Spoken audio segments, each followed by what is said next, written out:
nosso Deus triúnico vos ilumine e santifique por todos os dias de vossas vidas. Amém. Amados irmãos e irmãs, o Senhor nosso Deus e Salvador Jesus Cristo nasceu. O Senhor nasceu e antes do seu nascimento, durante todo aquele período que nos conduziu e conduzia à expectância, à espera desse evento, os momentos eram de encantamento, de encanto, de admiração, de alegria e de júbilo. E é isto quando o Senhor nasce. E o Senhor nasceu. E o Evangelho de hoje apresenta-nos o reverso, a outra parte do Natal. A primeira, como eu vos disse, foi de júbilo e de alegria. É esta, é de vulnerabilidade, é de consternação, é de tristeza, porque nos é narrado por São Mateus, e é o único dos evangelistas que narra esta perícope do Evangelho, esta história, digamos assim, é o único. No Evangelho de hoje é-nos dito que Herodes, rei de Israel, persegue todas as crianças que tinham menos de 2 anos. E perseguiu porquê? Porque queria matar o Filho de Deus. Queria matar este Cristo que acaba de nascer. Porque ouviu dizer que ele era rei, o futuro rei, o salvador, o libertador, o futuro rei de Israel. Bem, e começa a haver em Cristo um rival, naquela criança pequenina, um rival. Bem, e procura matá-lo. E, simultaneamente com isto, um pouco antes, José, aquele companheiro de Maria que nós tratamos por São José, porque santo ele é, também tem dúvidas. Ele não compreende como é que Maria fica cheia de vida, sem que tivesse, isto é, grávida, sem que tivesse homem algum dela se aproximar. Mas como é um homem bom, ao contrário da maioria daqueles homens que pulularam ao longo dos séculos, e hoje ainda, entre nós e muitos de nós, estão vivos muitos deles e nós ainda também, ele não critica a Mãe de Deus, ele não acusa a Mãe de Deus. José procura fazer o quê? Afastar-se de Maria, abandoná-la, porque ele não compreendia o que tinha acontecido. Mas eis não quando Deus envia um dos seus anjos. E José tem um sonho, e nesse sonho é-lhe dito por Deus através daquele anjo que o que está no ventre de Maria, aquela vida que está no ventre de Maria, é obra do Espírito Santo e não obra de qualquer ser humano, é obra de Deus. E José crê, e José acredita, e José apaga do seu coração e da sua alma todas as suas dúvidas. Bem, o Senhor diz-lhe, foge, pega no menino, Cristo, acabado de nascer, pega em Maria e vai para o Egito. Bem, o Egito, queridos irmãos e irmãs, dizem alguns padres da Igreja e outros não dizem isto, dizem outra coisa, relativamente ao que eu vou afirmar. Que o Egito não era propriamente o Egito geográfico país. O Egito teria sido uma terra, para além de Israel, não necessariamente o Egito, mas necessariamente terra estranha, estrangeira, para onde o Senhor Nosso Deus teria indicado a José que seguisse com Maria e com Cristo para o Senhor, nosso Deus, acabado de nascer, não ser morto por Herodes. Bem, mas outros padres da Igreja, e eu estou nesses outros, dizem que de facto era o Egito. E o Egito, como sabem, ou talvez alguns de vós saibam, é bem perto de Israel. E o Senhor vai mesmo, creio, vai mesmo para o Egito. Até porque importava ir para o Egito geográfico, para que se cumprissem em Cristo todas aquelas pré-figurações, todas aquelas imagens antecipadas que começam com José, no Egito, ele que resgata Jacó e toda a sua família, levando-os, não conta a história anterior, porque não disso hoje não se trata. E o patriarca José leva Jacó, que é neto de Abraão, Isaac, Jacó, e depois José. E José está no Egito e leva o pai e todos os irmãos para o Egito, bem, para os salvar da fome que assolava aquelas terras onde Jacó e toda a família dos patriarcas estavam. E o povo fica lá. E durante 400 a 500 anos eles ficam em Israel e de repente já não são convidados, eles já são escravos. E quem vai, da parte de Deus, retirá-los e libertá-los? Moisés. Então Moisés é também, como David, de formas distintas e com colorações diversas, são prefigurações, ou seja, de Nosso Senhor Jesus Cristo. O que é que são prefigurações? Estou sempre a dar sinónimos, mas é para... Um dia não dou sinónimos, que é para ver se já aprenderam. Uma prefiguração significa uma imagem antecipada de algo que vai acontecer e realizar-se na plenitude daquilo que prefigurativamente, na imagem antecipada, está indiciado. A prefiguração é como uma sombra do sol futuro, que tudo iluminará. Logo, Moisés é também prefiguração do nosso Senhor Jesus Cristo, significa, é uma imagem, antes do tempo em que o Verbo encarna, no ventre de Maria, ela é uma imagem já do Cristo que há de vir. Porquê é que é uma imagem? Porque Moisés é o grande libertador do povo de Israel. Ele é, na medida humana, o Salvador, não o Salvador que confere a eternidade e a santificação e a deificação, mas é o Salvador que retira da escravidão, que desaperta as grelhetas, que quebra as correntes, que conferiam o estatuto de escravos ao povo de Israel e os traz lá para a terra prometida, para onde Deus os convida. Bem, então, Moisés é essa imagem antecipada de Cristo. E José, aquele pelo qual comecei a falar antes de ter abordado a questão de Moisés, o filho dos patriarcas, aquele José que vai buscar seu pai, o patriarca Jacó e toda a família para o Egito. Ele é também cuidador, ele é aquele que salva também a família da fome, que os protege e que os acompanha, senão eles teriam perdido, possivelmente todos seriam encontrados a morte pela fome que graçava naquelas paragens. José, este companheiro de Maria, São José, como se diz na Igreja Ortodoxa, o noivo, é também aquele que salva Cristo Nosso Senhor das garras do rei Herodes. Então, era importante que o Egito geográfico estivesse presente. É por isso que a maioria, ou se não a maioria, uma grande parte dos padres da Igreja, diz que, de facto, São José, Maria, Nossa Senhora e Cristo foram mesmo para o Egito geográfico. Bem, e Cristo é, na imagem pré-figurativamente antecipada por Moisés e por David, como eu disse já no domingo passado, no outro Evangelho, Cristo é a realização da imagem antecipada. O Senhor é a plenitude do que é anunciado séculos antes, Ele é a plenitude realizada da sombra que iniciou esse futuro. O Senhor é a concretização, o Senhor Jesus Cristo é a concretização desse futuro anunciado antes. Mas vejam, queridos irmãos e irmãs, o Natal tem estas duas facetas: o júbilo e a alegria, a admiração, a expectância, o êxtase, a esperança imensa naquele Senhor anunciado que vai nascer e que é dito ser o nosso Salvador pelos profetas da Antiga Lei, como Isaías e outros.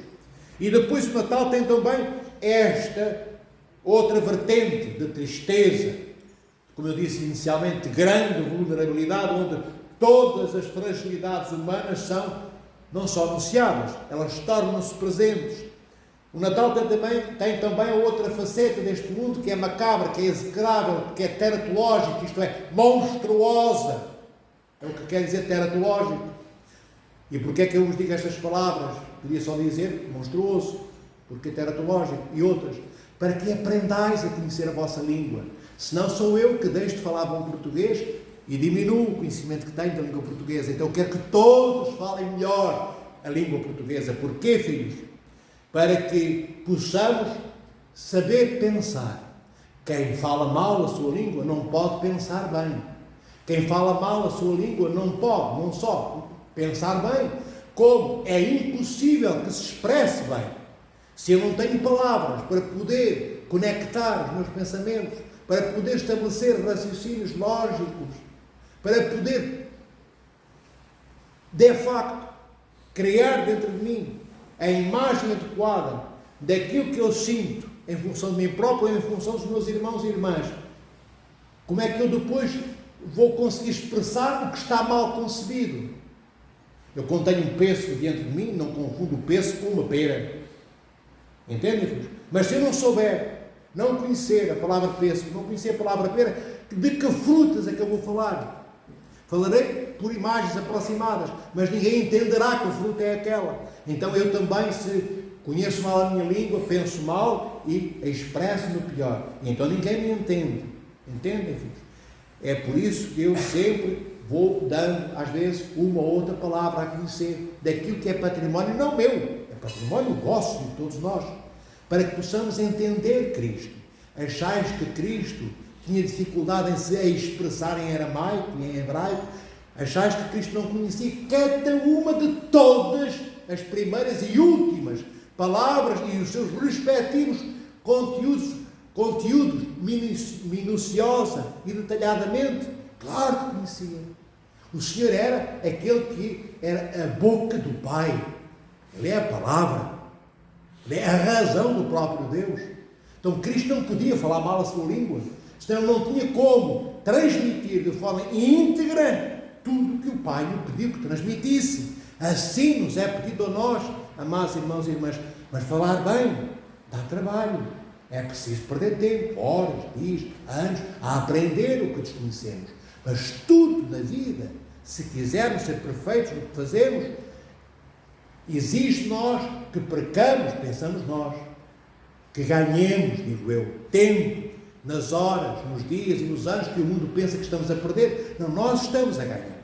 Para sermos cada vez mais perfeitos no que fazemos, no que realizamos, no que pensamos e no que anunciamos, sobretudo nós, que somos herdeiros do depósito da fé, que nos foi transmitido da parte do Pai pelo Filho, por nosso Senhor Jesus Cristo, e que é transportado à tona da água do oceano, que é a santa tradição da Igreja, pelo Espírito Santo, que sopra essa boa nova vinda do Pai através do Filho, até nós. E a Igreja sempre falou bem, amados irmãos e irmãs, senão não tinha chegado a esta herança intacta, este depósito da fé. Ou seja, o que Cristo nos ensinou teria sido deturpado pelo caminho, um caminho de 2000 anos feito, e não foi deturpado. O que Deus nos transmitiu está intacto. Então, voltando ao que eu estava a dizer, sobre as duas vertentes do Natal, o Natal tem também esta vertente triste, não é, como eu disse, em que nos são reveladas as fragilidades, os medos, as vulnerabilidades humanas e a ruindade humana também. A ferocidade humana, onde o amor de Deus não está presente, como encontramos em Herodes. Vede a crueldade deste homem. Matou, segundo os relatos, as narrativas da época, cerca de 14 mil crianças com menos de 2 anos, cerca de 14 mil, para ver se encontrava Cristo. E não encontrou. E estes são todos mártires, estas santas crianças. Antes dos mártires conhecidos, não é? Daquele primeiro tempo a seguir à ascensão de nosso Senhor Jesus Cristo, e a seguir à subida do Pentecostes, revelando-nos visivelmente no cosmos criado, no tempo e no espaço cronológico, a Igreja, como a temos hoje, já havia mártires, estes pequeninos, estes que eram da idade humana, da natureza humana de Cristo, estes morreram por Cristo, e ainda não tinham consciência da sua própria existência, teriam menos de 2 anos. Então eles foram para a morte e ninguém lhes perguntou se queriam morrer. Ninguém lhes deu a possibilidade de poderem viver, como é normal viver-se 40, 50, 60, 70 anos. Eles foram tolhidos na sua liberdade, foi-lhes coartada, foi-lhes roubada a liberdade total e plena. Não tiveram tempo para decidirem se queriam odiar ou amar. Talvez fossem daqueles que amassem mais do que odiassem. Não lhes foi dada a possibilidade de tomarem decisão alguma em suas vidas. Tudo lhes foi roubado. E todos eles, naturalmente, são santos. E no reino dos céus não serão mais crianças com menos de 2 anos. No reino dos céus terão a idade de Nosso Senhor Jesus Cristo, aquela idade dos 33 anos, que é a idade normativa para todos que entram nos céus. E sabem porquê 33 anos? E porquê é que o Senhor morre com 33 anos? Possivelmente não. Porque mesmo do ponto de vista médico, clínico, científico, do ponto de vista orgânico, até aos 33 anos nós vamos atrás de atingirmos, de alcançarmos a plenitude corpórea, física e biológica humanas. A partir do 33º ano, quando fazemos 34 anos, já estamos a decair, já estamos a começar a envelhecer, já passou o pico da nossa juventude, o pico da plenitude dessa juventude. Começamos a descer a escada até aos 80, 90 anos, a partir do 33º em diante. É por isso que o Senhor sobe ao pico, até aí mesmo, do ponto de vista da sua natureza humana, ele, no máximo da plenitude daquilo que humanamente ele poderia ser, o Senhor alcança. Depois, no máximo do que ele era, humanamente, o Senhor sobe à cruz. Mas não estou aqui hoje para vos contar a história da cruz, nem a história da ressurreição, nem a história da ascensão. É só para que entendais que tudo isto faz parte de um todo. Isto e tudo o resto, e todas as outras partes do Evangelho, e toda a vida da Igreja, no século I está presente no século XXI, que é este nosso, e este presente no primeiro e em todos os outros, e por aí fora. A Igreja é um vaso feito de vasos comunicantes, por dar uma redundância, que se interpenetram, que estão interligados. Por isso nós temos o que se chama a comunhão dos santos, nesta Igreja que nos revela este Natal, de 2 faces, da beleza total e da noite escura. Mas não é o Natal em si que tem a vertente da noite escura. São aqueles que não aceitam o Natal, que não aceitam o nascimento de Cristo, como Herodes fez. Esses vão cheios de escuridão, tentar matar o próprio Cristo em nós. Não conseguiram matá-lo a ele, realmente, na sua natureza humana, porque Deus tomou providências e José seguiu o conselho de Deus e foi para o Egito, salvando aquele menino, Jesus, o Cristo, o nosso Salvador. Mas nós, amados irmãos e irmãs, se não tivermos cuidados, deixar-nos-emos conduzir pelos Herodes deste mundo, seremos soldados, mercenários, pagos pelo Herodes deste mundo, que é Lúcifer, e perseguiremos aqueles que são também eles ventre, para que nesse ventre possa nascer aquele Cristo que nasceu no ventre de Maria. Esse ventre é próprio a todos nós, homens e mulheres. Nós devemos ser ventre, homens e mulheres, para que dentro deste ventre no qual nos devemos tornar, possa nascer o Cristo que nasceu em Maria. Então não deixemos que os poderes deste mundo, queridos irmãos e irmãs, matem em nós toda a possibilidade de vida. Não deixemos que Lúcifer nos torne terra e carne seca, ventres esterilizados e estéreis, onde não pode nascer nada, nem Cristo, nem nada mais. E se não nasce Cristo em nós, também não nascerá amor em nós, não nascerá a capacidade de perdoarmos, não haverá como frutificar a generosidade na nossa alma e no nosso coração. Se Cristo não nascer em nós, como nasceu no dia de Natal, se nós não formos Natal também para que Cristo nasça em nós, repito, não entraremos no reino dos céus. Como é que poderemos entrar no reino dos céus se somos apaniguados, seguidores de Herodes, de Lúcifer, desse demónio que assola o cosmos e o planeta Terra e as nossas almas e os nossos corpos? Se o nosso salário é o pecado e não as virtudes, como é que poderemos entrar no reino dos céus? Então, amadas irmãs e irmãos, nos quais eu me incluo no meio de vós e todo o clero, sejamos ventre que se deixe abençoar, sejamos ventre que queira ser espaço para que o Espírito Santo faça nascer em nós e medrar em nós o santificador de todas as coisas, que é o Senhor nosso Deus, que na pessoa terceira da Santíssima Trindade traz até nós a graça do próprio Deus, que é já a sua presença na nossa vida. Nós, se quisermos, de facto, sermos semelhantes ao que Cristo é só deixar que em nós aconteça o milagre que aconteceu no ventre de Maria. Sejamos ventre, repito, para ser cheio do Espírito Santo.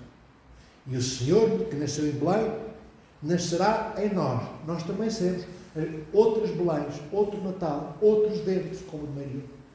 E assim, sem dúvida, que os poderes negros, cruéis, hediondos, horríveis deste mundo, não terão poder sobre nós.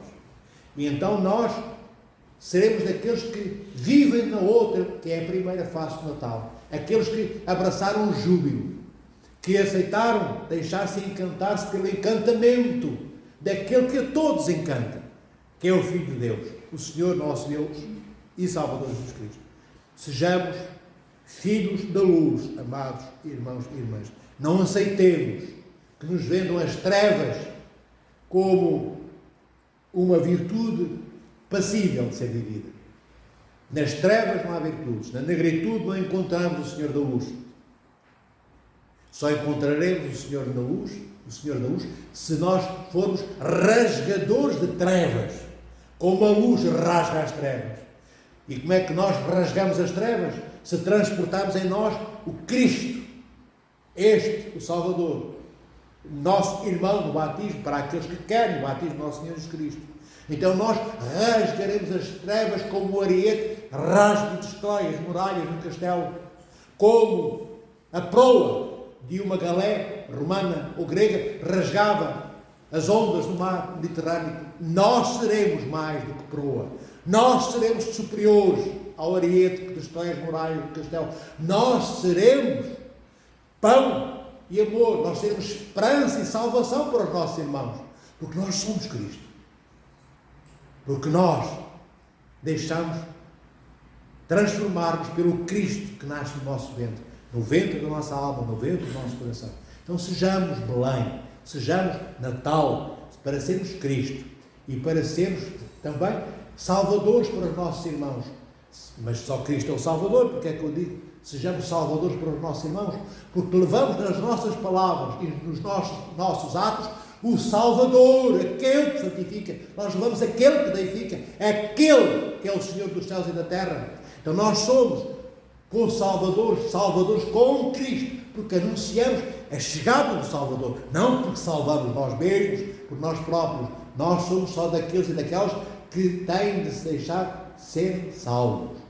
Mas podemos ser salvadores no sentido de anunciarmos o Salvador, de anunciarmos a salvação.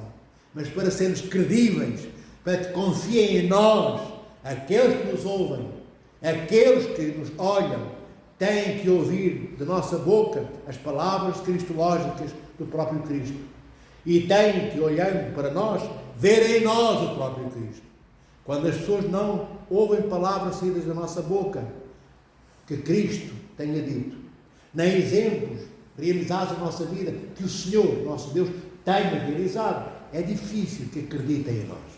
E sem confiança em Deus, ninguém entra no reino dos céus. Quando nós desconfiamos, o que é que acontece? Nós não acreditamos, nós perdemos a esperança, nós deixamos que entre em nós a desilusão, nós não queremos mais ir lá onde nos convidamos, porque não acreditamos que lá, para onde nos convidam, que possamos ir, existe algo de interessante. Então a confiança é algo básico para podermos entrar no reino dos céus. Aqueles que acreditaram no Senhor, nosso Senhor Salvador Jesus Cristo, durante aqueles 3 anos de pregação pública, esses, certamente, que entrarão no reino dos céus. No reino dos céus, aqueles todos durante 2000 anos, que para quem Cristo foi credível, gerador de confiança, certamente que entrarão e entraremos no reino dos céus. Mas aqueles que não tiverem confiança em Cristo, filhos, não entrarão no reino preparado desde antes da fundação do mundo para todos nós. Então, ver a nossa responsabilidade. Quando falamos de Cristo, não podemos falar com o mesmo ímpeto, nem com o mesmo ânimo, como falamos da Porci. Um saco de arroz da Porci, que é mais barato, do que, sei lá, outra marca qualquer. Quando falamos do nosso Senhor Jesus Cristo, quando falamos do amor da Mãe de Deus, quando falamos do nosso Deus querido e Salvador, não podemos estar desleixados como alguém que chega dentro do balcão e encosta a barriga ali enquanto fala com os amigos. Temos que estar aprumados, inteiros, lúcidos, sermos cristalinos no nosso desapego em função da morbidez do conforto. Estar inteiro, vertical na vida, cansa, tem que estar aprumado, faz doer as costas. É melhor estarmos assim e de lado, mas assim ninguém entra no reino dos céus. Porque assim, enquanto eu estiver assim, o meu irmão cai no chão e ficará estendido no chão.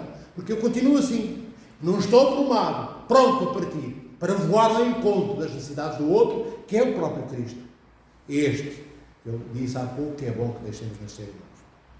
Se assim começarmos a fazer, então o reino dos céus não será, amados irmãos e irmãs, uma imagem distante. O reino dos céus será cada vez mais para nós algo que se torna próximo da nossa alma, do nosso coração e realmente, biológico e fisicamente também, espaço preenchido pelo Espírito Santo. Espaço espiritual, místico e também terreno nessa terra transfigurada. Não terreno na terra de hoje. Terreno nessa terra transfigurada. O reino dos céus será terreno na terra cosmicamente transfigurada, deste universo todo tornado aquilo que foi criado para ser. Então nós seremos já daqueles que creem que o reino dos céus não é uma mera quimera, não é um sonho, não é uma utopia, é algo de real, porque já estamos a pôr o primeiro pé, dando o primeiro passo. Um pé já está no reino dos céus. Porque o reino dos céus começa de facto aqui, na igreja de nosso Senhor Jesus Cristo. Amados irmãos e irmãs, que o Senhor vos abençoe, proteja, guarde e santifique, e um dia vos deifique, e ressuscite os vossos corpos, enchendo-os do Espírito Santo, para que, edificados e portadores da santidade de Deus em vós, possais herdar a vossa herança e assumir o passaporte que ainda nenhum de nós apresentou diante de Deus, que é o de ser cidadão da Nova Jerusalém.